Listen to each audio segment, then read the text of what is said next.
Hello guys, welcome to my YouTube channel. So I'm driving from Bende local government area to Arochukwu.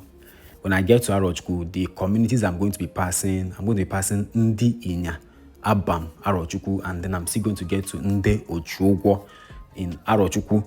So guys, watch this video down to the end if you want to see how my trip went from Bende to Arochukwu.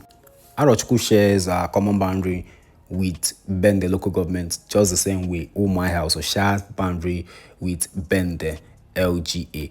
If you haven't subscribed to my YouTube channel, please kindly click the subscribe button and the notification bell above so that whenever I drop a new video, you'll be notified and you'll be among the first people to watch the video. So you can see I saw some old houses, very old houses here in Bende LGA.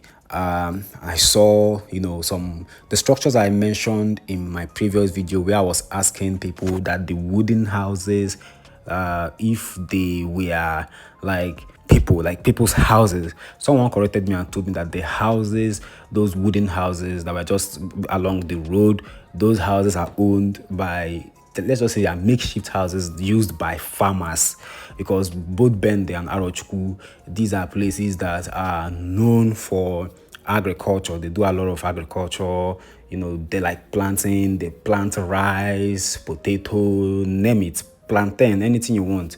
So guys, if you watch this video and I pass through your area, you can tell us in the comment section. Look at those houses over there. Those are really old houses. I don't know how many years they might have been there, but I really like it when I drive around and see old houses. It reminds me of so many years ago. Now this Bende local government is the local government of the number 6th man in Nigeria, in the person of Honorable Benjamin Carlo, who is the deputy speaker of the Federal House of Rep. This is his local government. This is where he's from. He's from Bende. So I'm going to be driving down. Come with me as I take you to Arochukwu LGA.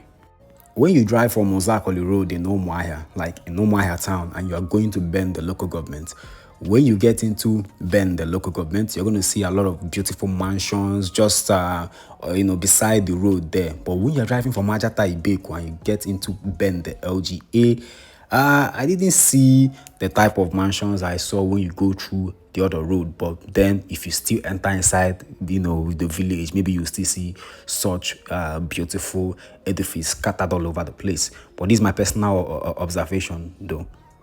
So this is the Bende local government headquarters, just beside a police station. Yeah, so that's Bende LGA.